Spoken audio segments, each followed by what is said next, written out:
Bonjour à tous, merci de nous avoir rejoints pour cette nouvelle session de notre de webinaire dans le cadre du programme ADPME, Académie digitale des PME, un programme organisé par la CPME Paris-Île-de-France en consortium avec Digispin, Cyberzen, DPO Consulting et qui est financé à l'initiative de deux entités publiques et parapubliques, France Num et BPI France. Donc encore à nouveau, merci à tous. Vous êtes en train de vous loguer à mesure et je vais rapidement passer la parole à Corinne et Sandrine, nos expertes de Digispin sur le versant digital, qui vont vous présenter la session d'aujourd'hui.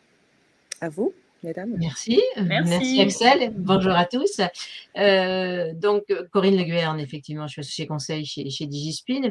Mais nous sommes ravis de vous accueillir aujourd'hui ce séminaire et de faire témoigner notre expert. Avant de rentrer dans le détail, je souhaitais quand même revenir sur les caractéristiques du programme. Ce programme, il porte sur 6 axes. 6 axes qui sont… non, Sandrine, j'aimerais mieux que tu n'avances pas, s'il te plaît. Je peux revenir là, voilà. 6 axes qui vont nous permettre un petit peu d'organiser les webinaires par thème. Le premier axe, c'est l'axe qui va porter sur la stratégie de digitalisation de l'entreprise. Le deuxième axe, c'est tout ce qui va toucher à la relation client, au marketing, on va dire au sens large, à la présence digitale. Il y a un axe sur lequel, effectivement, porte le webinaire d'aujourd'hui, qui est l'axe de canaux, tous les canaux de vente que l'on peut avoir, et notamment, donc, on verra un petit peu ce que notre experte Sandrine nous présentera tout à l'heure. Et puis, donc les autres axes, Cyberzen, et j'irai par, comme son nom l'indique, cybersécurité, et DPO Consulting, donc sur la gestion des données, la conformité des données, autrement dit le RGPD. Donc, ce webinaire va durer, je pense, 45 minutes à peu près. Nous garderons une large place pour les questions à la fin, bien entendu. N'hésitez pas, via le chat, via le questionnaire, à poser des questions. Nous y reviendrons plutôt à la fin, ce qui permettra à Sandrine de faire tout son discours et puis d'y répondre, même si elle l'a traité dans le reste de ses propos. Voilà. Alors, pour commencer, une rapide présentation de Digispin. Donc, Digispin, nous sommes un cabinet conseil spécialisé dans la transformation, dans l'adaptation, dans l'optimisation et dans la transformation des entreprises, on va dire, à l'heure du digital. Notre caractéristique, c'est que nous nous appuyons sur une communauté de 150 consultants qui sont tous experts de leur spécialité et qui présentent une palette d'expériences extrêmement variées. Vous verrez aujourd'hui, l'expérience de Sandrine illustre parfaitement les profils des consultants Digispin. Donc, pour vous accompagner sur tout volet de cette adaptation à la digitalisation de votre écosystème, adaptation pour répondre mieux aux attentes de vos clients, j'y reviendrai tout à l'heure. C'est aussi une plateforme digitale, effectivement, qui nous permet de mettre en relation ces petites entreprises avec les consultants. Dans le bas de l'écran, vous voyez défiler notre raison d'être. On a tenu à la noter parce qu'elle représente pour nous quelque chose de capital, c'est-à-dire qu'aujourd'hui, effectivement, les grandes entreprises ont déjà lancé depuis longtemps leur transition numérique. C'est jamais terminé, bien sûr, mais sont déjà bien avancés sur ces sujets. Il n'en est pas forcément de même pour les TPE-PME qui n'ont pas forcément accès à l'information, qui ne sont pas pour toutes suffisamment, on va dire, acculturées à certaines données. C'est aussi ce que nous souhaitons faire au travers du programme ADPME ici, et donc avoir une transition numérique qui soit équitable pour tous, petites ou grandes entreprises, aussi humaine, parce qu'effectivement, il y a sûrement des réticences liées à quelquefois une méconnaissance ou à un changement qui peut être, une adaptation qui peut être importante. Et puis inclusive, inclusive à la fois pour ces petites entreprises, mais aussi pour les consultants indépendants qui parfois ont du mal aussi à rentrer en liaison avec ces petites entreprises pour avancer sur leurs différents projets. Donc, les craintes et les réticences, j'en ai parlé. Pour cela, pour les lever, pour essayer d'enlever, de gommer un petit peu des images qui sont numériques, c'est-à-dire que le numérique va remplacer un certain nombre, va automatiser des tâches, mais pour autant, l'humain a encore toute sa place et plus que jamais, hein. Et donc, nous travaillons avec l'humain en mode intelligence collective, avec toutes les parties prenantes, qu'elles soient internes à l'entreprise comme les collaborateurs ou externes, comme peuvent l'être des clients, des fournisseurs, des partenaires, et cela en mode agile, c'est-à-dire qu'il ne s'agit pas de faire une approche Big Bang, c'est-à-dire aujourd'hui je suis comme ça et demain je vais travailler différemment, mais plutôt de travailler de manière extrêmement progressive, ce qui est compatible aussi avec le rythme qu'ont les petites entreprises. Une PME, elle a des fois du mal à se mettre en mode projet, à dédier des gens à une opération. Les gens, leur quotidien, ils sont déjà bien chargés, donc on va travailler par petites touches qui vont apporter du bien-être à chacun au début, et puis aussi pour l'entreprise optimiser, et petit à petit l'entreprise pourra avancer, s'adapter, voire se transformer. Et la caractéristique aussi que l'on a, c'est que nous travaillons avec des partenariats solutions innovants, parce que bon, toutes les solutions logicielles du marché, je dirais, sont faciles d'accès, tout le monde les connaît. Il existe aujourd'hui des solutions innovantes par des startups ou par des technologies innovantes, par exemple, je pense au no-code, qui font que des solutions se trouvent plus adaptées aux petites entreprises, moins onéreuses en particulier et moins longues à mettre en œuvre et adaptées aux besoins de la petite entreprise. Et ces projets, nous pouvons effectivement les piloter. Alors brièvement pour nous, heu, quels sont les apports du digital, pour aider l'entreprise à se diriger vers le succès? J'en ai déjà parlé un petit peu, mais je vais revenir ici. L'adaptation à la digitalisation de l'écosystème, les attentes, vos collaborateurs aujourd'hui utilisent le digital tous les jours, eh bien, ils se trouvent un peu surpris lorsque vous leur demandez de remplir des bordereaux papier ou d'envoyer des fichiers Excel plutôt que des formulaires et des choses comme ça. Ça, c'est des choses du quotidien. Mais c'est aussi l'administration qui peut vous demander, notamment, on sait qu'il y a un projet de numérisation des factures qui est reporté, mais qui va quand même arriver un jour. Et donc cette numérisation va nécessiter forcément des adaptations dans la production de ces factures. J'en parlais hier avec une cliente qui aujourd'hui même fait ses factures à la main. Donc forcément, il y aura des systèmes à mettre en place et à avancer, ne serait-ce que sur ce côté-là, pour s'adapter.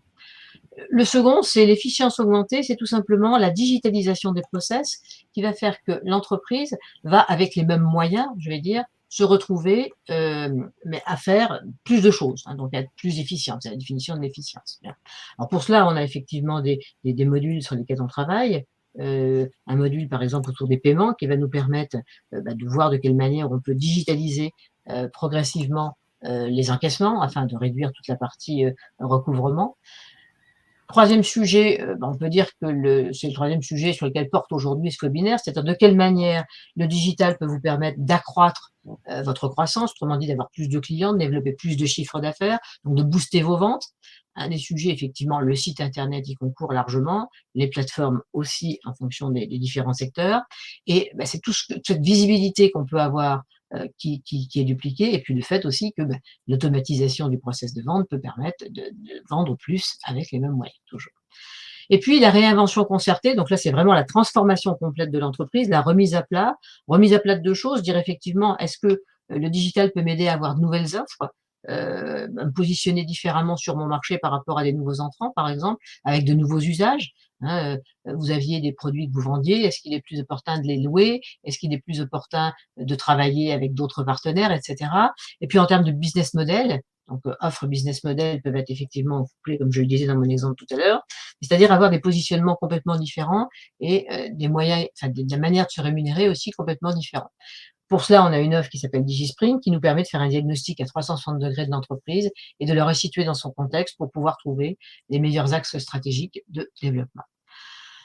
Pour conclure, je parlerai du diagnostic de maturité. Le diagnostic de maturité, ça va me permettre aussi de revenir sur le programme d'ADPME. Dans le programme ADPME, et je vous invite à vous y inscrire si vous ne l'avez pas déjà fait et que vous êtes uniquement inscrit à ce webinaire. Ce diagnostic vous permet, sur les 6 axes que j'ai décrits dans mon propos tout à l'heure au début, de vous diagnostiquer. C'est un autodiagnostic au travers d'une quinzaine de questions.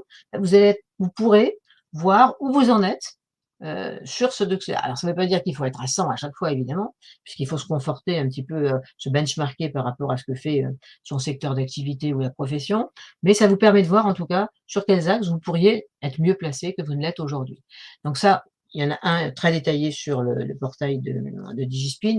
Il est un petit peu plus rapide, sur celui d'APME, mais donne déjà une bonne vue et notamment vous permet de cibler les webinaires auxquels vous pouvez assister. Vous pouvez assister à tous les webinaires, bien évidemment, en live ou en replay, puisqu'ils sont aussi sur la plateforme. Et voilà. Dernier point que je souhaitais souligner, c'est notre activité de sensibilisation, d'accompagnement et de formation, puisque nous avons créé, il y a quelques mois, une activité qui s'appelle DigiSkills et qui est une activité, de formation, d'établissement de formation. Nous sommes certifiés Calliope pour pouvoir, vous faire bénéficier des financements des OPCO, hein. En particulier, je vous rappelle que les entreprises de moins de 50 personnes peuvent faire financer complètement, leurs opérations de formation, sous respect d'un certain nombre de contraintes que nous respectons bien entendu. Et grâce à DigiSkill, eh bien on peut, travailler entre pairs, faire en sorte que les dirigeants se rencontrent et discutent ensemble sur un sujet, tout en apprenant bien entendu, ou bien venir avec son équipe pour embarquer son équipe dans un projet ou bien rencontrer une autre équipe. C'est un petit peu les modes d'acquisition de connaissances et de compétences que nous sommes en train de mettre en place pour nous différencier effectivement des autres et puis avoir quelque chose effectivement très près du résultat. C'est-à-dire, c'est des formations mais qui vont très vite à l'action. Donc on est très proche du gain de résultat. Voilà, bah, écoutez, je vais maintenant passer la parole à Sandrine. Sandrine, je te laisse te Merci Corinne. présenter et animer ce webinaire. Merci Corinne. Bonjour à tous déjà. Je suis Sandrine Grenu, donc je suis spécialisée en fait en marketing digital. J'ai accompagné pendant de nombreuses années en fait des grandes entreprises et des startups ou des PME. Et je me spécialise maintenant en fait sur l'accompagnement entre la feuille de route e-commerce, son implantation et la gestion de projet pour vous accompagner en fait sur la transformation digitale en général. Ce que nous allons faire en fait pendant l'heure et pendant les 45 minutes qui nous restent, c'est de voir en fait sur une version en fait vraiment transverse et stratégique comment finalement dimensionner, piloter et choisir son écosystème e-commerce d'une manière en fait générale. Alors j'ai vu qu'effectivement les participants, vous étiez côté service, B2B, etc. Donc n'hésitez pas à poser des questions spécifiques, comme ça je pourrais essayer d'y répondre soit effectivement pendant le webinaire, soit après. Sur les trois parties que nous allons traiter, donc la première partie, vraiment les fondamentaux pour arriver justement à accélérer les ventes via le e-commerce et commencer à faire des choix. La deuxième partie pour intégrer finalement le e-commerce dans votre business plan et dans effectivement votre feuille de route. Et la troisième partie pour l'intégrer dans votre entreprise, parce que qui dit forcément e-commerce dit impact en fait auprès en fait de tous les départements de votre entreprise, parce que chez DigiSpin, comme l'expliquait en fait Corinne, la transformation en fait digitale, ça nécessite aussi une approche finalement assez intégrée et holistique, ce qui va permettre aussi à l'entreprise de se concentrer finalement sur un seul et objectif principal, mais en mettant toutes ses ressources finalement à destination aussi de cet objectif nouveau. Et c'est ça qui va être important. Dans ce premier point, où nous allons traiter justement un peu des fondamentaux. On a vu effectivement entre le pré-Covid et le post-Covid qu'il y a eu une forte accélération en fait vraiment à tous les niveaux du e-commerce en France, qui était un peu en retard par rapport en fait aux PME en fait européennes et notamment en fait par exemple sur le commerce de détail où on a vu avant le Covid moins de 10% en fait du chiffre d'affaires était en fait en ligne et post en fait Covid on arrive finalement à plus de 14%. Donc, on a en fait une bascule en France et que ce soit en fait sur le B2C ou le B2B, ça va s'accélérer en fait sur les deux côtés. Et c'est pour ça que ça nous semblait important aussi de reprendre en fait, on va dire, l'écosystème en général du e-commerce pour commencer à faire des choix. Alors, quand on parle de commerce en ligne, forcément, on parle de notions très larges sur lesquelles il va falloir faire des choix. Aussi bien, en fait, une notion de forme, on va dire, c'est-à-dire est-ce que vous allez lancer votre site de marque en e-commerce, est-ce que vous allez négocier avec des places de marché, c'est dont nous allons parler en fait maintenant. Est-ce que vous allez vendre vos produits ou vos services à des plateformes de distribution qui vont en fait amener finalement à la vente en ligne directement sans finalement passer par vous? Est-ce que vous allez traiter des transactions plutôt B2B, B2C, etc. Est-ce qu'ensuite vous allez en termes de format proposer finalement vos produits ou vos services en vente unique, c'est-à-dire produit à produit ou service à service, ou est-ce que vous allez le faire d'une manière en fait d'abonnement avec des box mensuels, des services mensuels, etc. Et est-ce que le commerce en ligne va vous servir finalement à faire de la vente ou à proposer des services ou des produits finalement à la réservation, au drive, au click and collect, etc. Parmi tout ça, il y a aussi en fait finalement la forme intrinsèque de votre proposition de valeur. Est-ce que vous voulez le mettre sur du commerce finalement sur les réseaux sociaux, donc vraiment la partie social commerce avec sa déclinaison de live commerce? Est-ce que ça sera uniquement via finalement une app, donc vraiment sur la partie mobile uniquement, qui peut être finalement aussi une solution, ou est-ce que vous allez faire quelque chose de beaucoup plus intégré et holistique en prenant effectivement, on va dire d'abord du commerce en fait en ligne, aussi bien en desktop qu'en mobile, et donc d'avoir finalement toute une chaîne de valeur intégrée. On peut aussi avoir, et on en parlera un peu moins, mais vous pouvez me poser des questions dessus, sur le phone commerce qui s'est développé en fait via finalement aussi les interfaces en fait de CRM qui permettent en fait de relier finalement la partie phone en ligne versus en fait des achats directs. Déjà, cet écosystème permet vous positionner et déjà en fait d'avoir une première idée de la manière dont vous allez vendre finalement en ligne, qui va commencer un peu à faire finalement une sélection de choix dont nous allons parler en fait par la suite. Si on rentre en fait un peu plus sur les formes de e-commerce dont nous allons parler maintenant, les 3 formes simples, et j'ai vu que quelqu'un dans le webinaire travaillait pour Amazon, mais on a trois effectivement formes. La première forme, on en parlera un peu moins, c'est vraiment la plateforme de distribution, c'est-à-dire pareil que les boutiques physiques, vous allez vendre vos produits en fait à une plateforme de distribution qui va la vendre pour vous, qui va vendre vos produits pour vous, donc finalement il y a assez peu de responsabilité.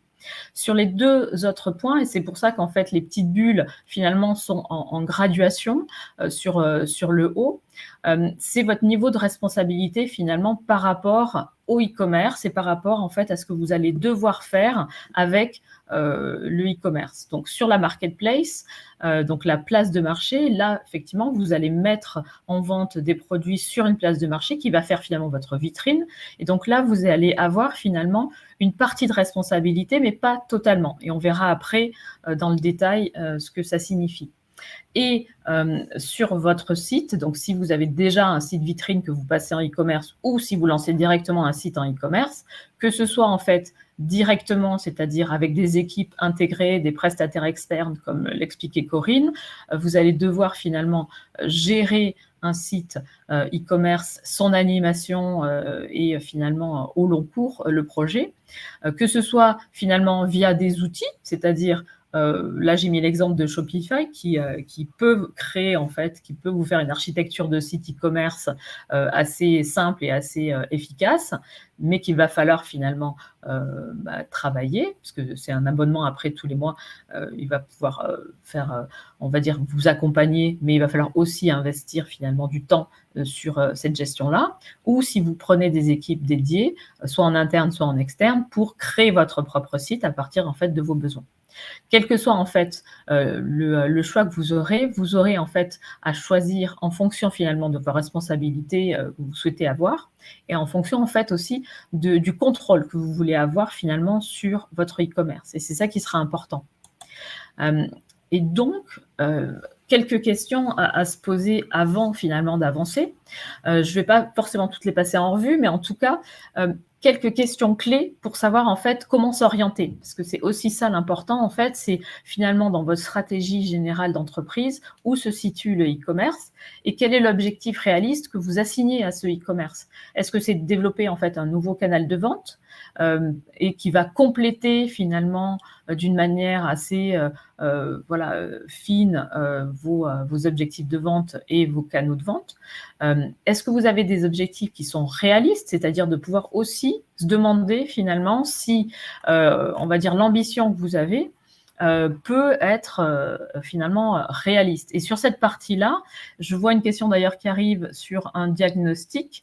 En fait, le diagnostic, généralement, coûte entre 5 000 et 15 000 euros. Ça dépend vraiment, en fait, de la taille d'entreprise et en fait, on va dire, de l'objectif général, en fait, qui peut être mis en place sur le e-commerce. Donc, ça peut varier. Généralement, en fait, le diagnostic, cette phase-là, se fait via déjà des premières réunions pour bien identifier, en fait, le besoin et de le replacer, en fait, au cœur de votre stratégie. Et en fonction de ça, en fait, on estime, en fait, un audit qui est basé, en fait, sur du temps passé, donc vraiment des jours.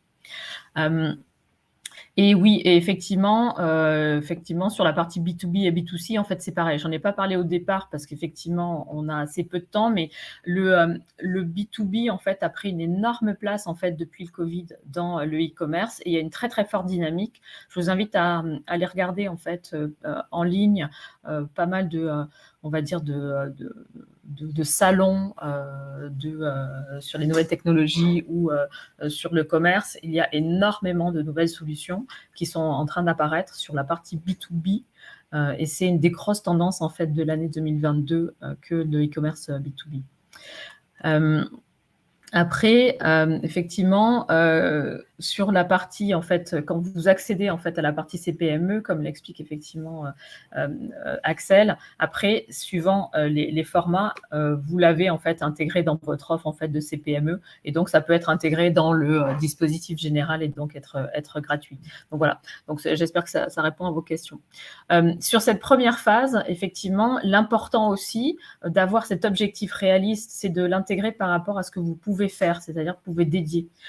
En clair, quel que soit en fait le format que vous allez choisir et quel que soit le budget que vous allez mettre en fait sur le e-commerce, il va falloir dédier des ressources voulant dire humaines, du temps passé. Ayant travaillé sur énormément de projets PME, et TPE d'ailleurs aussi pour les lancements et des startups vraiment pure player aussi, tout projet en fait e-commerce prend énormément de temps. Et c'est ça en fait la ressource principale que vous allez devoir dédier.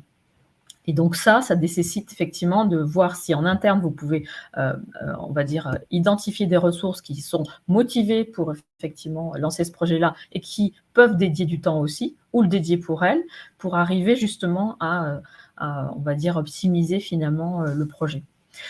Sur la partie effectivement feuille de route, là aussi, ce sont des questions en fait sur vraiment la partie gestion finalement de l'innovation.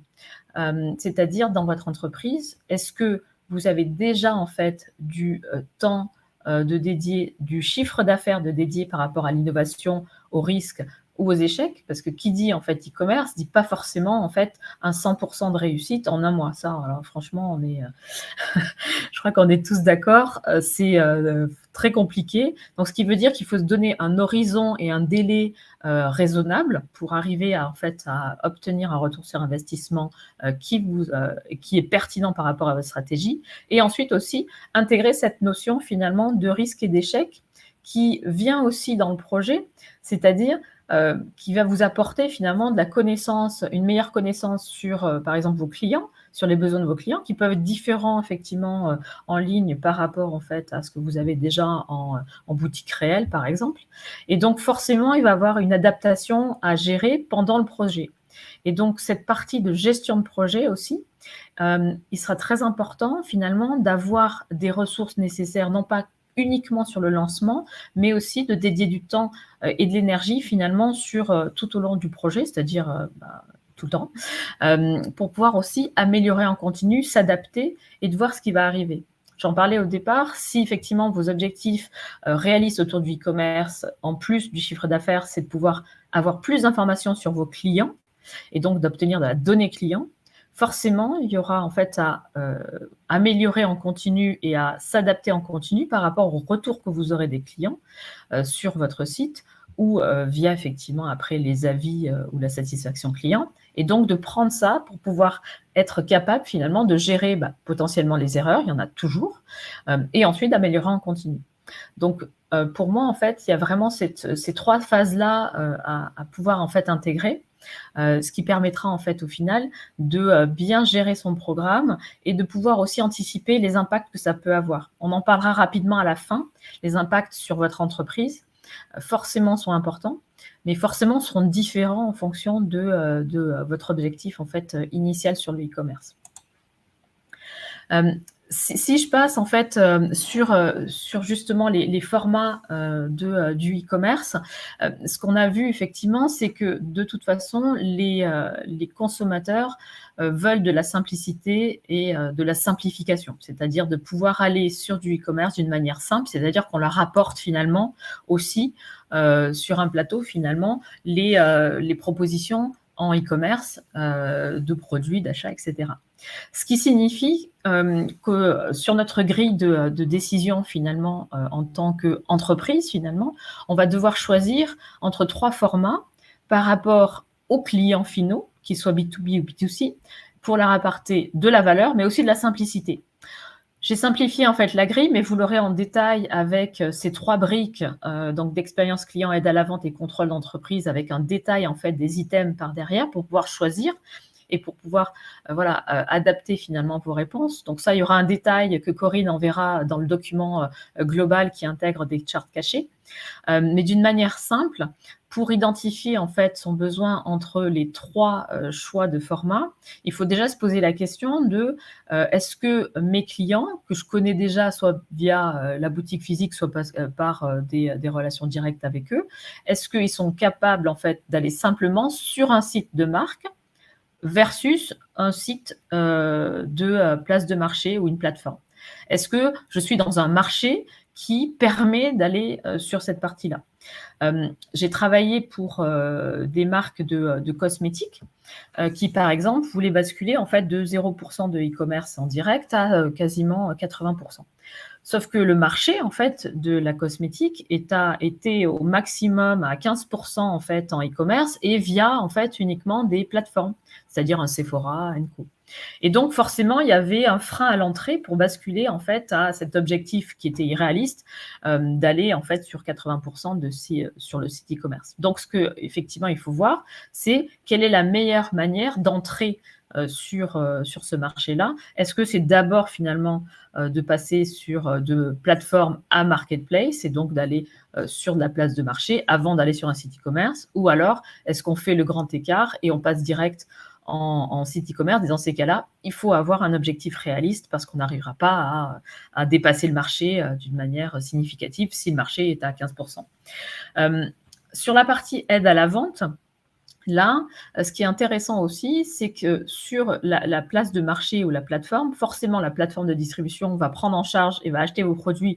Donc, elle a déjà en fait son site e-commerce actif et donc avec déjà en fait des expériences en fait clients, des expériences data en fait déjà optimisées, et une expérience en fait de parcours client au sein de son site, donc que ce soit la plateforme ou la place de marché. Et donc, il y a déjà une optimisation en fait des places de marché sur finalement le parcours du client au sein en fait du site pour pouvoir en fait remonter les bons produits, les bonnes catégories, etc. Et comme effectivement il y a déjà cet historique-là, il y a déjà aussi potentiellement une campagne de communication média ou d'acquisition client ou de fidélisation qui est déjà très forte sur ces sites qui sont déjà lancés, et donc une simplification à aller vers elle plutôt qu'effectivement lancer son site e-commerce. C'est pour ça que j'ai mis un point rouge effectivement sur l'aide à la vente sur le site e-commerce, ce qui signifie qu'en fait, même si vous avez déjà en fait un site vitrine que vous changez en site e-commerce, il va falloir de toute façon investir pour avoir un budget d'acquisition en fait client, pour pouvoir générer du trafic sur votre site et ensuite pouvoir optimiser en fonction du volume de clients que vous aurez ou de visiteurs sur votre site, pouvoir optimiser finalement le parcours au sein de votre site. Donc forcément, c'est moins naturel puisque votre site sera nouveau. Et c'est ça effectivement qui demandera un peu plus d'énergie et un peu plus de budget que on va dire des pure players natifs ou des plateformes qui existent déjà depuis longtemps. Et donc ça, effectivement, ça risque aussi de peser dans votre choix pour savoir comment en fait vous allez sur du e-commerce. Et enfin, la troisième partie, qui est une partie qui peut être assez importante en fonction de votre stratégie future. C'est-à-dire en fonction de la manière dont vous allez intégrer le e-commerce dans votre entreprise. Est-ce que c'est un canal de vente? Est-ce que ça peut être pour connaître mieux vos clients, pour modifier vos produits? C'est ça en fait qui peut être intéressant. C'est de se dire finalement, quand vous vendez vos produits à une plateforme, vous n'avez plus accès du tout finalement aux données. Donc là, en fait, vous allez juste finalement vendre. Donc ça a peu d'intérêt finalement sur votre contrôle en tout cas. Ça a un intérêt sur le chiffre d'affaires, mais finalement pas sur les informations qui vont en ressortir. Sur la marketplace, donc sur la place de marché, en fonction des contrats que vous allez avoir et effectivement en fonction du choix de la marketplace que vous aurez, en fait, vous allez avoir des informations qui vont remonter en fait de la marketplace, mais pas totalement. C'est-à-dire que sur certains domaines de marketplace, finalement, il y a assez peu d'informations en fait clients qui vont remonter. Donc, vous allez avoir finalement de l'aide et de l'accompagnement parce que la marketplace va faire finalement cette aide à la vente avec de la visibilité et de l'accès finalement à sa plateforme. Mais finalement, en termes de contrôle, vous aurez assez peu la main sur votre image de marque puisque ça sera dépendant finalement de la charte de la marketplace. Et donc, on peut adapter, il y a une possibilité en fait de personnaliser finalement la page de votre marque ou de votre entreprise sur la marketplace, mais ça demande soit un investissement, c'est-à-dire de pouvoir le payer, soit c'est assez faible et dans ces cas-là, vous vous retrouvez finalement sous la même houlette ou sur la même personnalisation assez faible que la concurrence. Et c'est aussi ça qui peut être délicat sur le contrôle finalement de l'entreprise, c'est que vous allez être en étant dans place de marché, forcément, vous avez un volume de visiteurs et de potentiels clients assez fort, mais vous allez avoir aussi tous les concurrents. Et donc, forcément, il y aura un choix à faire sur cette partie-là en fonction de ce que vous voulez atteindre comme objectif. C'est pour ça que j'ai mis un point vert sur la partie commerce de marque, où là, effectivement, vous allez avoir le contrôle pour bien évidemment personnaliser votre site, vos pages et les choix que vous allez faire, mais aussi récolter vos données clients qui vous seront propres et qui ne seront pas finalement données et filtrées par la marketplace. Et donc, c'est là, en fait, généralement où nous, on fait le choix pour le e-commerce, donc avec nos entreprises clientes, c'est sur cette fonction-là, c'est en fonction de la responsabilité et du contrôle que vous voulez obtenir finalement sur votre croissance de chiffre d'affaires et en fonction de ce que vous voulez obtenir sur les données clients. Et ça, c'est un point clé dans les prochains mois, notamment parce que Google est en train de changer, comme vous le savez tous, sa perspective sur les cookies. Ça fait 2 ans qu'ils reportent, donc là, c'est prévu à 2023. Et donc, en coupant une partie des cookies, et je vous invite d'ailleurs à aller voir d'autres webinaires en fait, de ces sessions-là pour rentrer un peu plus en détail sur certains sujets. En fait, vous allez devoir en fait, travailler sur vos propres données. Et donc, le plus de données propriétaires vous aurez, le mieux ce sera en fait pour justement le futur de la communication. Si je passe sur juste la conclusion de ce point-là, pour aller assez rapidement, pour choisir le modèle, comme vous l'avez vu, en fait, il y a 3 points en fait, qui peuvent être clés. 1, la stratégie commerciale, c'est-à-dire vraiment de savoir ce que vous voulez faire du e-commerce. Est-ce que c'est un canal de vente? Est-ce que c'est un point stratégique? Est-ce que c'est un basculement de votre entreprise pour passer vraiment full digital? Ensuite, en fonction des ressources financières et humaines, et surtout humaines. C'est-à-dire que de toute façon, pour générer en fait du e-commerce et générer du chiffre d'affaires via du e-commerce, il faudra investir du temps et ce temps sera important. Donc, il ne faut pas se dire que le budget peut être réduit et les ressources humaines peuvent être réduites. Ça ne sera pas le cas. Il faudra faire des choix et donc forcément, ça impacte aussi l'entreprise.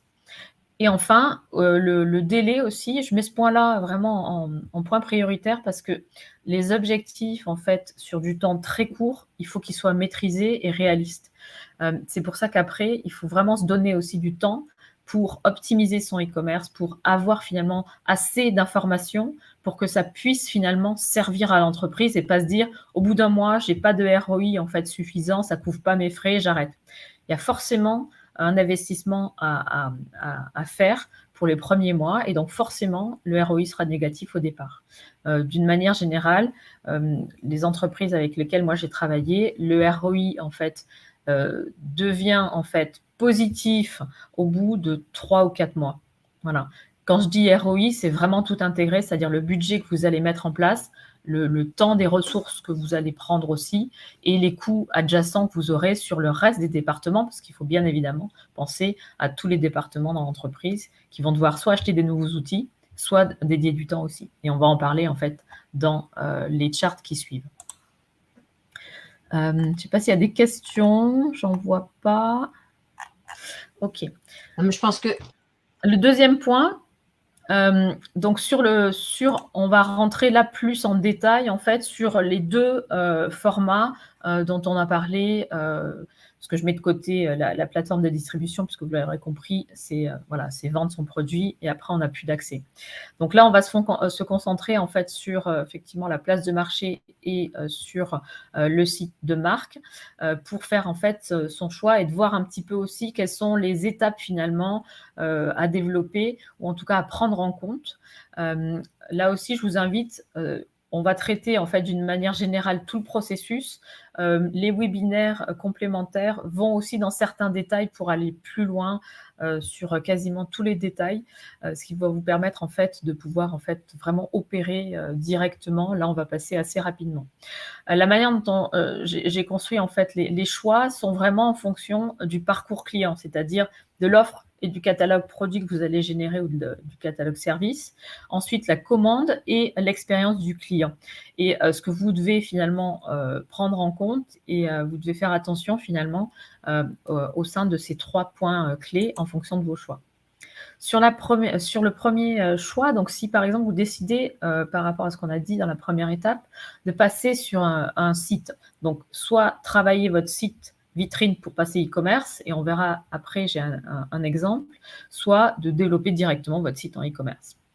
Vous l'aurez compris, en fait, il faut déjà choisir sa stratégie, son business model, à quoi va servir le site et qu'est-ce qu'on veut en fait en tirer.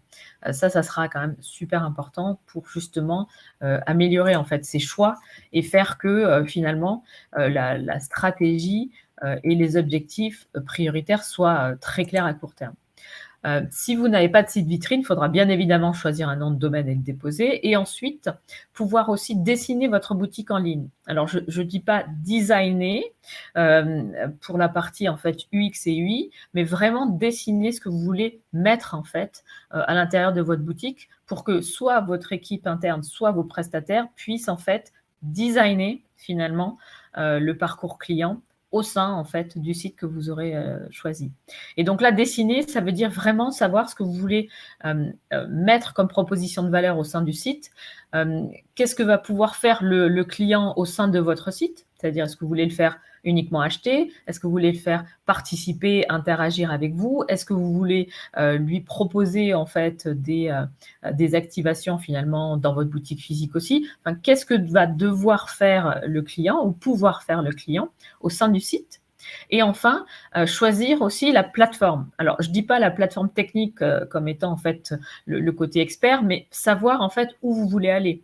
Est-ce que vous voulez plutôt avoir effectivement un site pour desktop parce que vous êtes sur un secteur qui nécessite d'avoir d'abord une vitrine en fait desktop et adapté mobile? Est-ce que d'abord votre clientèle est plutôt mobile et donc c'est plutôt un choix entre une app, les réseaux sociaux en shopping ou un site e-commerce plutôt dédié mobile?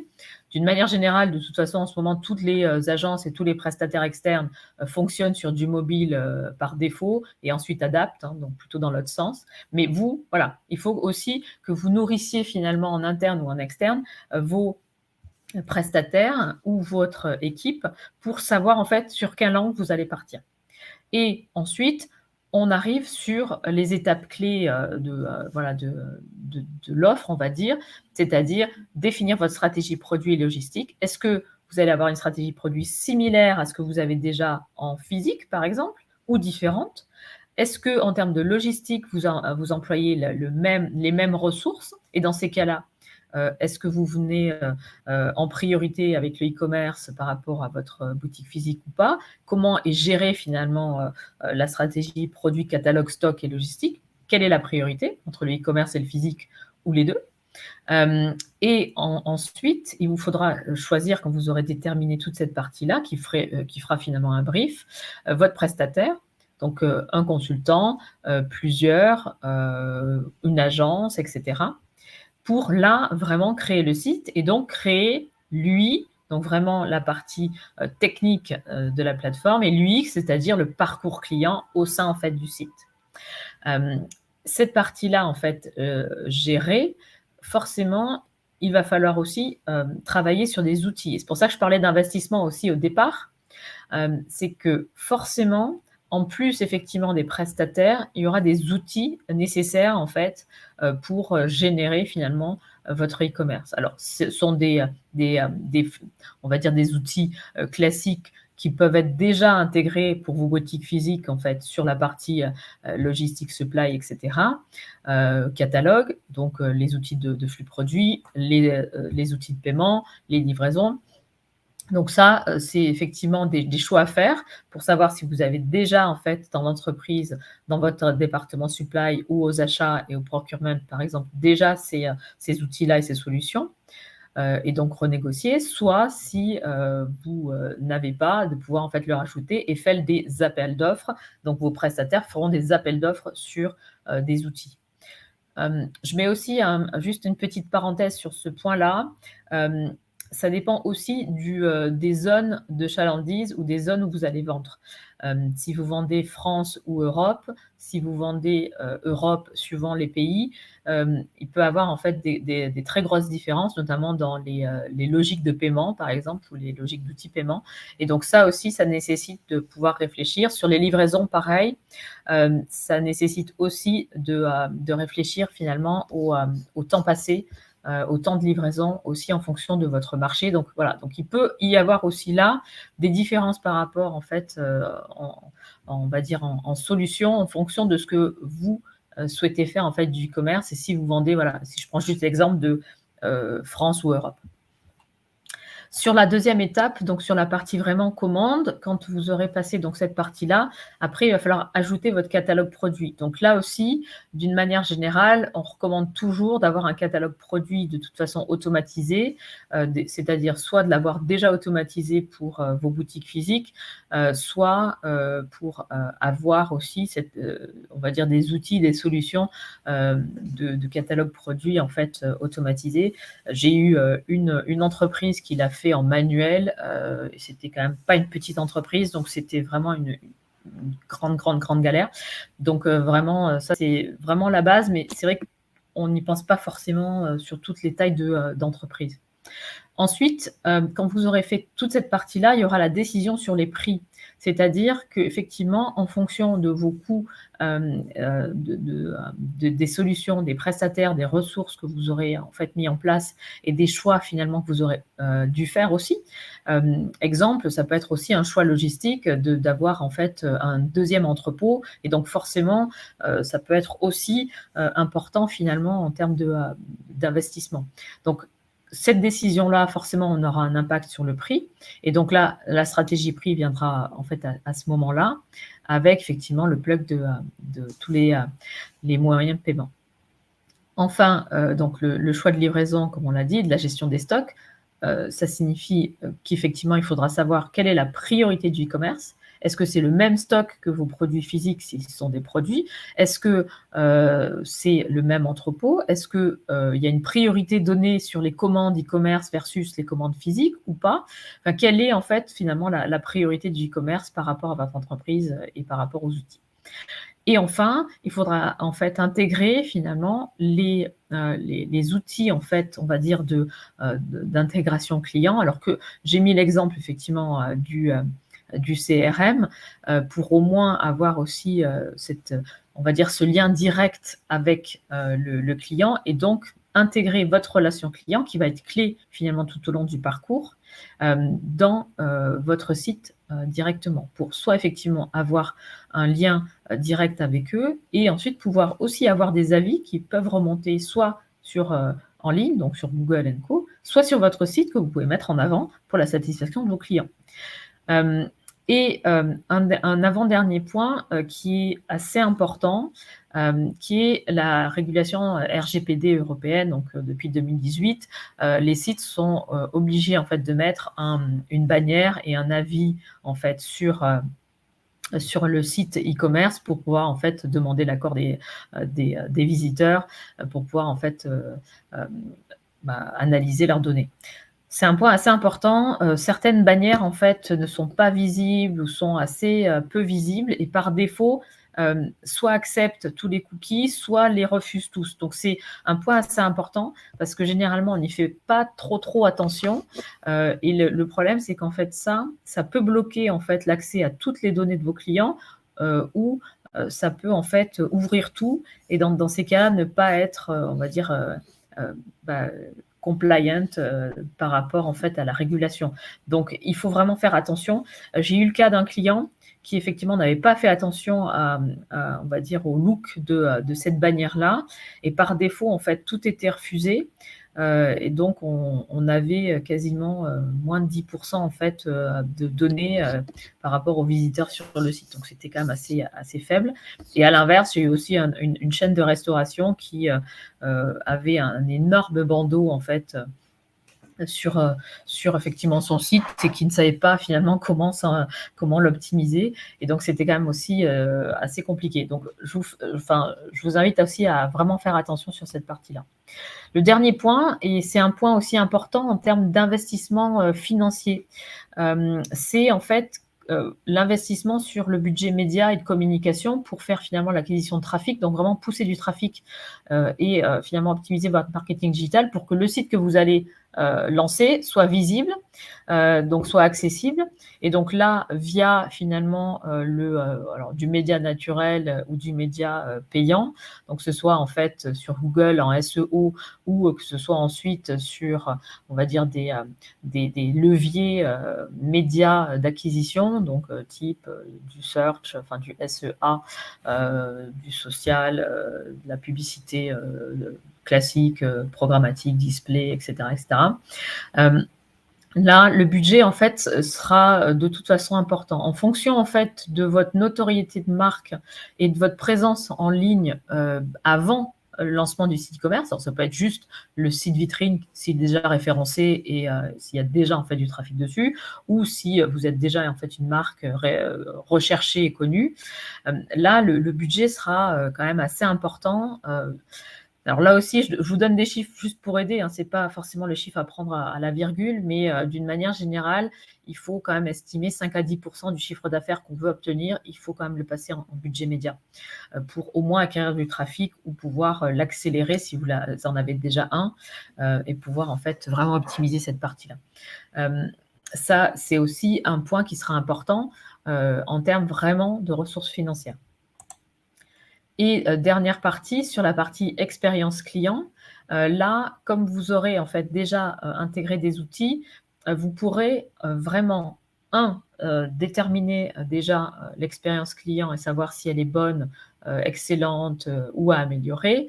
Et là, avec les avis que vous aurez récoltés via les outils de SAV, vous pourrez recontacter effectivement les personnes. Via les outils en fait médias, donc Google Analytics & Co, vous pourrez récolter en fait des données sur le parcours client, savoir en fait sur quoi il va aller prioritairement, sur les pages qu'il va visiter un peu plus longtemps ou s'il va directement à l'achat. Comme ça, vous pourrez en fait déterminer sur le parcours client ce qui est amélioré ou ce qui fonctionne très bien. Et ensuite, bien évidemment, avoir aussi un détail sur vos ventes qui vous permettront de savoir quels sont les produits qui sont le plus achetés, les best-sellers, quitte à les remettre en avant et à changer finalement l'organisation du site aussi. Et donc, pouvoir aussi améliorer et adapter en fonction le site en général, le parcours client, mais aussi finalement vos produits ou vos services. On peut s'en servir aussi, et moi je m'en suis servi pour du B2B aussi, de pouvoir avoir un peu plus d'informations pour soit effectivement recalibrer le site, soit pour modifier en fait les services de l'entreprise ou les produits d'ailleurs, et pour pouvoir les améliorer en fonction des feedbacks. Et ça, en fait, ça a une valeur parce que toutes les smart data ou les big data ou les data tout court d'ailleurs vont vous permettre finalement de valoriser l'entreprise. Et ça, en fait, ça permet aussi de mieux la coter. Là, je suis en mission sur une entreprise qui est détenue par un fonds et qui va revendre en fait l'entreprise avec des données. Et donc ça a une valeur. Et donc la valeur de l'entreprise va être pondérée grâce aux données clients qu'on a obtenues en 6 mois de e-commerce. Voilà. Donc c'est aussi ça qui est intéressant pour votre entreprise en général. Si je passe sur le cas en fait dont je vais parler rapidement, donc là, entreprise donc petite chaîne de restauration, 58 restaurants en France, qui avait un site vitrine et qui avait besoin en fait de se lancer en e-commerce pour éviter de passer par Deliveroo ou Uber Eats. ce qu'on a fait, puisque le temps était très réduit en fait pour lancer le e-commerce, on avait 3 mois, ce qu'on a fait, c'est qu'en fait, on a pris une plateforme technique qui s'est intégrée comme une page finalement au sein du site vitrine. Et cette plateforme, donc ça s'appelle InnoVorder, a permis en fait de ne pas tout modifier sur le site, mais juste de rajouter une page finalement sur le site vitrine. Et InnoVorder s'est chargé en fait des logiciels de paiement, de la boutique en ligne, etc., jusqu'à la livraison d'ailleurs, parce qu'ils ont un pack sur la livraison. Et ça a permis ça, en fait, de mettre en place rapidement le site, donc de le modifier, et ensuite d'investir plutôt sur du budget média pour mettre du trafic sur le site et pour rajouter du trafic sur ce site qui était déjà visible. Ça, c'est des solutions assez simples qui vous permettent en fait de tout de suite changer et de modifier en fait votre site si vous en avez déjà un, sans prendre effectivement, on va dire, le choix de tout modifier, d'enlever finalement tous les liens que votre site vitrine a déjà par rapport à un Google, à un Yahoo, à un Bing, etc. Et de le remettre en fait directement à jour avec le e-commerce sans passer par l'étape de déconnexion, on va dire, de tous les liens que vous aurez déjà fait si vous avez déjà un site. Donc ça, il y a des solutions assez simples pour en fait vraiment switcher d'une manière assez rapide, mais ça demande de l'investissement après média pour remettre un petit peu de visibilité sur le site. Donc en conclusion sur cette partie-là, et je vais assez rapidement parce que le temps tourne assez vite, construire votre site e-commerce, 3 points vraiment clés. Définir en fait le catalogue que vous voulez référencer. C'est-à-dire, quelle est votre stratégie e-commerce par rapport en fait à votre entreprise générale. Les mêmes produits, pas les mêmes produits, la même offre, une offre différente, une expérience un peu différente en ligne ou pas. Donc vraiment le côté comment je vais intégrer finalement l'e-commerce. Ensuite, comme je le disais au départ, et ça me tient vraiment à cœur, donc je le remets, il faut dédier des ressources financières et investissement, comme on vous l'a expliqué, ou humaine, parce que vous l'avez vu, la chaîne en fait de travail du projet est quand même assez longue, même si, en plus, je l'ai réduite aux étapes vraiment clés. Et enfin, un point aussi important qui peut paraître anecdotique, mais j'ai parlé aussi beaucoup d'outils dans ces phases-là, et que ce soit en fait en interne ou via des prestataires, vous en tant que dirigeant d'entreprise, que manager de métier, etc., la question clé qu'il faudra vous poser, c'est est-ce que tous ces outils peuvent se connecter entre eux? Si ce n'est pas le cas, il ne faut pas prendre l'outil. J'ai eu un cas ces derniers mois où l'entreprise avait fait des outils maison et n'arrivait plus du tout à connecter ces outils avec le reste du marché, et donc doit réinvestir énormément pour refaire tous les outils. Et une autre entreprise qui finalement avait pris des outils qui ne se connectaient pas entre eux et rajoutés au fur et à mesure. Et en fait, ils se sont rendus compte au final qu'ils n'avaient aucune idée de leurs données clients, parce qu'en fait, tous les outils étaient complètement déconnectés. Ils ne pouvaient plus faire évoluer leur e-commerce. Et donc, il fallait, d'ici 2 ans, il va falloir tout refaire. Donc ça, c'est aussi assez important de savoir en fait comment connecter ces outils, même si vous ne connaissez pas tous les outils, et ça c'est jamais le cas de tous les métiers. Mais en tout cas, il faut poser cette question-là aux prestataires ou aux solutions d'outils. Si je passe sur la partie place de marché, où là, forcément, comme vous aurez moins de contrôle et moins de responsabilité, il y aura forcément moins en fait d'intervention à avoir, puisque vous allez détacher une partie de la responsabilité à la place de marché, qui, elle, finalement, va promouvoir votre boutique e-commerce. Donc là, les mêmes étapes en fait que la fois précédente, donc sur la partie site, c'est d'avoir votre stratégie. C'est-à-dire, qu'est-ce que vous voulez faire de votre e-commerce sur une place de marché? Est-ce que c'est une offre complémentaire à votre boutique, qu'elle soit en ligne ou physique? Est-ce que c'est une offre complètement différente? Et dans ces cas-là, avec des choix exclusifs, avec des produits exclusifs, etc. Quelle est vraiment la raison d'être quasiment d'aller sur une place de marché? Si c'est par exemple d'aller plus rapidement ou plus vite sur le e-commerce, et dans ces cas-là, vous avez besoin de tout mettre directement sur la place de marché. Le choix de la place de marché sera aussi important, et sur ce sujet-là, c'est vraiment choisir, est-ce que vous voulez une place de marché généraliste à Amazon, Co, ou une place de marché dédiée à votre secteur, votre métier, type par exemple mano à mano ou à la Redoute, etc. Quel peut être le choix? Là, le choix se fait entre effectivement le secteur, l'audience que la place de marché peut avoir en termes de volume, de qualité ou de pertinence par rapport à votre marché. Et donc là, ça sera le point clé finalement aussi de choisir là où vous voulez aller. En étant bien conscient qu'en allant sur du généraliste, vous avez plus d'audience, mais plus de concurrents aussi. Ensuite, là, ça sera la partie CGV. Donc vraiment, vous aurez en fait toutes les offres et tout le contrat à négocier avec la place de marché. Donc, connaître la structure de coût. Est-ce que c'est des abonnements que vous devez payer à la place de marché pour avoir votre visibilité? Est-ce que c'est un frais d'entrée avec ensuite des pourcentages sur votre chiffre d'affaires, etc. Négocier un contrat spécifique, je l'ai dit au départ, c'est vraiment pour essayer de, personnaliser sa page ou sa boutique au sein de la place de marché, ou deux, pouvoir récupérer des données clients le plus en détail possible. C'est très compliqué, cette partie-là, mais ça peut se tenter, et suivant les places de marché, elles peuvent vous donner accès, enfin, en tout cas, vous donner des informations sur vos clients ou un accès à vos clients. Donc ça, c'est 2 points spécifiques à regarder sur un contrat. Ce qui vous permettra aussi d'évaluer en fait votre nouvelle marge commerciale par rapport à vos objectifs de vente, avec tous les frais associés, les investissements que vous aurez, et ensuite finalement aussi ce que vous allez demander de spécifique dans le contrat pour pouvoir par exemple personnaliser. Vous aurez ensuite sur cette première partie à créer vos pages produits, donc soit sous la template et le modèle de la place de marché, soit en ayant un petit peu de la personnalisation, et donc créer le contenu. Et donc là, avoir finalement aussi une équipe qui va travailler du contenu pour être le plus pertinent possible par rapport à la place de marché et son environnement et votre entreprise. Et enfin, choisir les articles que vous allez vendre sur la place de marché, où est-ce que vous allez les référencer.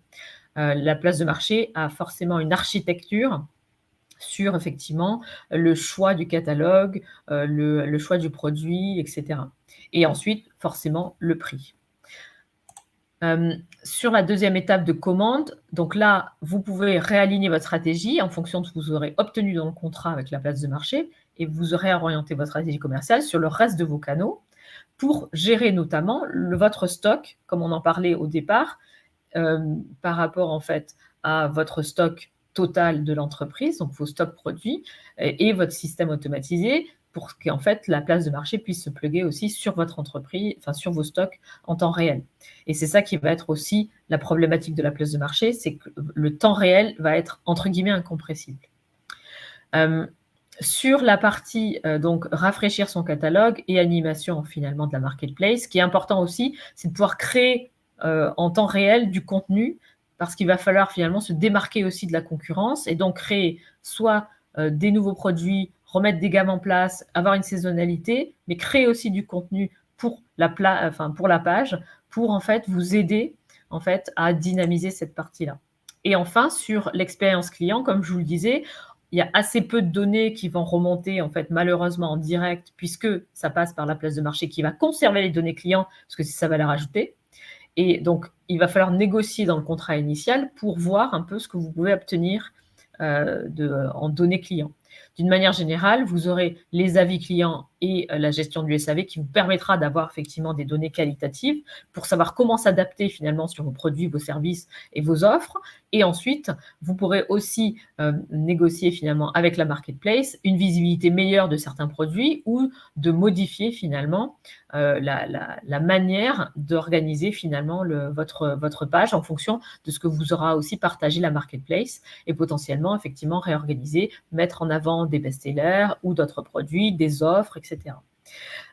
Ça demande aussi un peu de temps de réflexion sur la manière d'optimiser finalement aussi votre entreprise pour améliorer cette expérience, parce que potentiellement, comme vous n'aurez pas forcément la main sur tous les leviers de la place de marché, vous devrez adapter votre entreprise pour trouver des solutions, alors par exemple en termes de délai de livraison, en termes de nouvelles offres produits ou de produits exclusifs pour la marketplace, etc. J'ai fait assez rapidement parce qu'on arrive à la fin effectivement de notre séminaire, mais d'une manière générale, les marketplaces servent aussi à l'inspiration pour aller acheter sur votre site de marque. Donc c'est important aussi potentiellement d'avoir les deux, même si effectivement l'inspiration est moindre et que maintenant en fait les gens ont plutôt l'habitude aussi d'aller chercher sur le site de marque. Mais en tout cas, c'est important effectivement de pouvoir générer les deux. Si j'en finis juste sur ce point-là, et comme ça après, on peut voir si on a des questions. Sur la marketplace, ce qui est important, c'est effectivement la sélection d'un marketplace pour qu'elle soit vraiment pertinente par rapport à vous. Ça peut paraître basique, mais c'est pas forcément en fait d'aller sur les marketplaces les plus connus qui vont en fait vous générer les meilleures ventes. Ensuite, c'est de définir son catalogue produit et de savoir si vous faites quelque chose de spécifique pour la marketplace, avec des produits exclusifs ou des offres exclusives. Donc là, vraiment, c'est toute la stratégie commerciale et la stratégie produit. Et enfin, de pouvoir suivre la satisfaction client, parce que malheureusement, vous aurez moins de données clients que sur votre site. Et donc, le point que vous pourrez suivre d'une manière très rapide, c'est la satisfaction client et de pouvoir répondre au plus vite en fait aux clients en direct par rapport en fait à leurs besoins. Et dernier point, et là je vais finir en une charte, c'est l'impact sur votre organisation. Vous l'avez vu, on en a parlé, il y a un impact financier forcément, mais il y a aussi un impact humain. Et cet impact humain, en fait, comme je l'expliquais en fait sur la première charte, est vraiment au cœur de toute l'entreprise. Si le projet est stratégique, forcément, vous allez devoir être au cœur du sujet. Et notamment, le sujet e-commerce doit être porté par le dirigeant. Ça ne peut pas être uniquement dédié en fait au marketing, ce qui est généralement le cas. Et donc, il faut que toute l'organisation s'adapte pour pouvoir en fait proposer voilà, l'offre générale de l'entreprise avec finalement tous les départements d'une entreprise et que les processus soient très clairs pour savoir qui fait quoi en fait au sein de ça. Et comme l'expliquait Corinne au départ, nous, on est plutôt sur une méthode effectivement de petits pas, c'est-à-dire de pouvoir lancer et d'améliorer par la suite, plutôt qu'en fait au niveau général, pouvoir essayer d'être parfait et d'avoir un package énorme avant de se lancer. Ce qui demande aussi finalement d'avoir des indicateurs en fait de performance adaptés, pas que le chiffre d'affaires, parce que le chiffre d'affaires est la partie émergée de l'iceberg, mais on voit, il faut en fait piloter tout le reste pour pouvoir améliorer aussi. Et ce qui signifie qu'il faut aussi que le dirigeant puisse proposer en fait ce nouveau projet à l'entreprise et motiver finalement des gens. Et donc, ce que je vous recommande aussi, c'est de mettre des gens dans le projet qui ne sont pas forcément que des gens sur le métier principal du e-commerce, mais vraiment tout le monde, et potentiellement aussi des gestions de projet qui intègrent des juniors, des seniors, tout niveau d'équipe pour pouvoir motiver tout le monde sur ce projet-là, parce que généralement, c'est un projet qui fait assez envie en fait au sein de l'entreprise. Et pour en finir, vraiment l'organisation et l'impact de l'e-commerce dans l'entreprise, c'est vraiment en fonction en fait du dirigeant, en fonction de son appétence pour le e-commerce et le digital. Et moi, j'ai eu deux cas, enfin, généralement, voilà, c'est généralement sur ces deux cas-là. C'est soit effectivement le DG de l'entreprise est un peu moins à l'aise sur le digital et le e-commerce, et c'est plutôt le e-commerce pour lui, plutôt un canal de vente. Et dans ces cas-là, le e-commerce est une équipe du marketing. Soit le DG est plutôt en fait en phase avec le e-commerce et le digital, et dans ces cas-là, veut avoir effectivement cette compétence spécifique comme bras droit. Et donc, l'exemple de droite où le PDG prend le e-commerce vraiment comme un département spécifique qui va travailler en mode projet avec tous les autres départements. Je vais passer ce cas-là, vous l'aurez en détail. Et donc, ce qui fait que l'impact, en fait, dans l'organisation, c'est posé, en fait, autour de 3 questions. C'est déjà, essayer de localiser les responsabilités e-commerce dans votre organisation. Donc, c'était vraiment l'idée de savoir où vous placez le e-commerce et quelles vont être les responsabilités, finalement, du département e-commerce.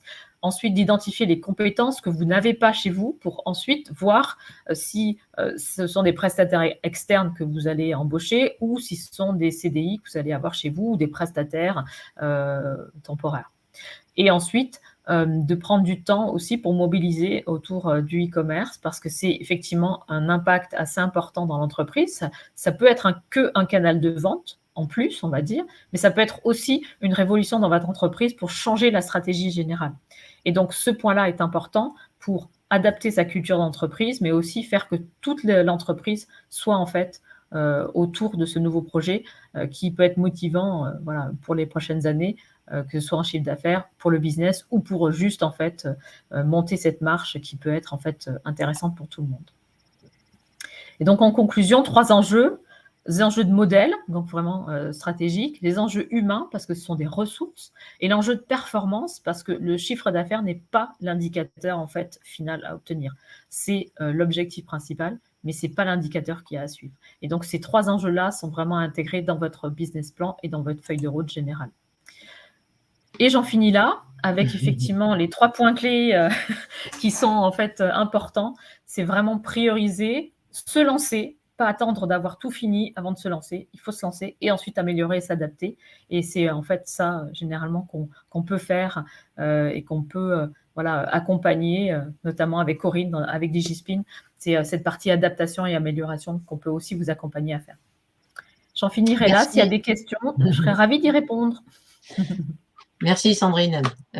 Écoute, tu as répondu à une question au début qu'avait posée Xavier, et Xavier est parti, sur la durée effectivement du diagnostic que l'on pouvait avoir. Juste un tout petit peu, je ne sais plus ce que tu avais dit, j'ai entendu un nombre de jours. Je dirais qu'a priori, effectivement, tout ça dépend de la taille. Oui, je n'ai pas donné le nombre de jours, mais j'avais dit qu'effectivement, c'était un nombre de jours. Voilà, mais bon, globalement, ça dépend aussi effectivement de la structure. Si la structure est déjà présente et qu'elle veut dynamiser, si elle n'y est pas du tout, etc. Donc, effectivement, sur mesure, on va dire, à chaque fois, pour voir un petit peu en fonction de ce qu'on pouvait avoir. Mais ta présentation, je pense, était très complète, donc il n'y a pas de questions là-dessus. Je pense que les questions ont été traitées. Donc, il y avait cette histoire de diagnostic. On n'a pas vu d'autres, mais… Ah non, moi non plus. J'ai vu des échanges. Donc, il y a une personne qui souhaite qu'on la rappelle. Donc, ça, moi, je m'en chargerai. Donc, oui. voilà. Sandrine, merci beaucoup pour ton intervention. Alors, effectivement, les questions ont été traitées au fil de ton intervention, celles qui étaient dans le chat. Et on a un peu débordé sur le temps. Juste une chose, comme on a pas mal de TPE, PME qui sont justement dans le secteur B2B, tu en as parlé un peu au début, disant que c'était vraiment une tendance forte de cette année, que les sites e-commerce, marketplace se développent aussi pour ce type d'activité. Si tu as quelques noms, parce qu'on a tous forcément en tête les grands noms de marketplace pour le B2C, est-ce qu'il y a des opérateurs déjà qui se distinguent un petit peu sur ce segment-là pour que nos participants puissent éventuellement aller voir leur site des uns et des autres? Alors, ça dépend. Ou est-ce que c'est trop tôt? Tellement. Par exemple, moi, j'ai fait une mission chez Oscaro, qui en fait, qui est entre B2B et B2C, et qui effectivement intègre en fait cette partie-là. En fait, ça dépend vraiment du secteur. Donc, je n'ai pas comme ça de nom à donner en fonction du secteur, du service ou de la partie B2B, mais je pourrais en fait vous en donner sans souci. En fait, ce qui est important aussi sur la partie B2B, c'est que généralement, en fait, les entreprises se disent, comme en fait, je connais bien mes clients, on les a en ligne, parce que c'est une démarche plutôt effectivement, généralement au téléphone, par physique, etc. En fait, généralement, les entreprises se disent, il n'y a pas besoin d'aller créer en fait un site B2B. Sauf que, en fait, maintenant, la majorité en fait des échanges passent en priorité en fait sur de toute façon des échanges en fait en ligne. Et donc, on a monté par exemple pour des entreprises de services des sites pour en fait permettre d'échanger, donc vraiment avec des chatbots intégrés au sein du site B2B et qui est en fait des questionnaires intégrés aussi pour que ça filtre déjà beaucoup et que on va dire les clients potentiels de B2B puissent être en fait déjà intégrés dans une base de données. Et donc, ça simplifie quand même aussi beaucoup ça. Donc, après, sur la partie place de marché, comme ça, j'en ai plus trop en tête, mais ça sera assez simple à retrouver. Mais je pense que c'est surtout, en fait, sur le site e-commerce, en fait, B2B, qu'il faut vraiment se plonger. Parce que vraiment, l'objet, en fait, on va dire du B2B, c'est de récupérer de la donnée et de la base de données. Et en fait, comme je le disais au départ, c'est vraiment sur son site. Donc, c'est plutôt sur ça, en fait, qu'il faut aller. On le fait énormément, en fait, sur les services en ce moment. Il y a une très, très forte appétence sur ça. Moi, j'ai travaillé pour du B2B industrie aussi. Et ils n'avaient pas du tout en tête l'idée de développer vraiment leur site en e-commerce. Et là, ils sont en train de le faire. Donc, voilà. Donc, c'est plutôt sur le site, sincèrement, que je mettrai la recommandation. Si tu me permets juste de compléter ton propos Oui. sur deux sujets par rapport à ma propre expérience, effectivement, moi, ce que je regarde aujourd'hui, il y a un mouvement qui est peut-être en train de changer, c'est que jusqu'alors, effectivement, dans le B2B, le site internet servait surtout pour la partie commande d'approvisionnement, hein, c'est-à-dire pas, je ne signe pas un nouveau contrat ou je découvre pas un fournisseur, j'aime bien rencontrer un commercial pour connaître les conditions, négocier un contrat cadre, mais par contre, quand j'ai des commandes de réassort, ce qu'on appelle le réassort, enfin, de renouvellement, de réappro, que les conditions sont bien définies. Les acheteurs préfèrent, en B2B, effectivement utiliser Internet parce qu'ils passent leurs commandes quand ils ont besoin, quand ils ont envie, comme on le fait nous pour nos propres choses. Donc, la tendance qui pourrait changer, c'est celle que tu dis, effectivement, c'est d'aller vraiment maintenant jusque même référencer un fournisseur à partir d'Internet sans avoir forcément vu le commercial. Donc, ça veut dire qu'aussi le métier de commercial change. Et ça, cet impact sur l'organisation, il est important. C'est-à-dire qu'aujourd'hui, moi, je me suis rendu compte, j'avais des forces de vente en face de moi qui disaient, à quoi on sert maintenant, qu'est-ce qu'on fait? Donc, c'est un nouveau métier et qu'il va falloir réapprendre, qu'il va falloir se positionner parce que le métier est de plus en plus expertise, on va dire, et de conseil par rapport aux clients. Et il y a quand même un rôle à jouer, il y a quand même un rôle à dynamiser pour les commerciaux, mais il change. Et si tu me permets, en plateforme, j'ai discuté il y a 3 jours avec une cliente qui m'a dit, dans le domaine des cosmétiques, qui était sur une plateforme B2B, elle m'a parlé d'une plateforme que je ne connais pas, donc je ne sais pas si elle est bien, pas bien, qui s'appelle Encore Store. Je ne sais pas si tu connais, ça te dit quelque Avec chose? un A. Oui, Ouais. voilà. Bon, donc je ne sais pas ce que vaut cette plateforme, je ne la connais pas, mais elle m'a dit qu'elle l'utilisait. Voilà. Donc il y a des plateformes, donc il y a des produits cosmétiques, il y a un tas d'autres produits dessus. Et effectivement, c'est vraiment une plateforme B2B, puisqu'on voit bien sur la plateforme minimum de commandes, 100 unités, etc. Où les critères de sélection sur ces plateformes-là, par exemple, sont le niveau de marge que vous attendez. C'est-à-dire que effectivement, quand on achète un produit à un grossiste, on s'intéresse au niveau de marge qu'on va pouvoir faire sur lui, etc. Alors que c'est pas le prix final. Enfin, alors que quand on achète pour grand public en B2C, ce qui nous intéresse, c'est ce que sort notre portefeuille. Donc, c'est des critères et des approches un peu différentes, hein, parce que la sélection sur cette marketplace, c'est le taux de marge que je vais faire, c'est le nombre d'unités minimum que je dois commander, c'est des choses comme ça. Donc, c'est vraiment lié au B2B, effectivement. Voilà. Exactement. C'est une approche différente que celle qu'on peut connaître. Mais peut-être que les plateformes B2B, B2C vont aussi avoir un volet B2B. Je ne sais pas ce que tu en penses, ce que tu vois. Peut-être que tu vois ça déjà, Sandrine. Il n'y a peut-être pas des plateformes différenciées, certaines seront peut-être mixtes, hybrides en tout cas. OK. Les derniers participants qui sont restés avec nous, n'ont plus de questions. Non, mais parce que l'intervention a été très riche, on a un petit peu débordé sur le temps. Merci à toutes les deux pour toutes ces précisions. Merci aux participants d'avoir suivi cette nouvelle session. Oui. N'hésitez pas à revenir régulièrement, d'être sollicité par email. Toutes les infos sont également sur notre site pour les prochaines sessions de webinaire Académie Digitale, donc tout dédié à tous les sujets du digitaux. D'accord. N'hésitez pas à nous contacter. Si vous souhaitez nous contacter, je me aperçois qu'il y a un slide qui ne figure pas là dans ceux qui sont là, sur une adresse qui s'appelle adpme@digispin.io. Si vous avez des questions particulières à nous poser, qui seraient peut-être un peu trop personnelles et que vous ne souhaiteriez pas évoquer ici, nous sommes à votre disposition. Bien sûr. Merci encore et on vous souhaite à tous une très bonne journée. Bonne journée à tous. Au revoir. Au revoir.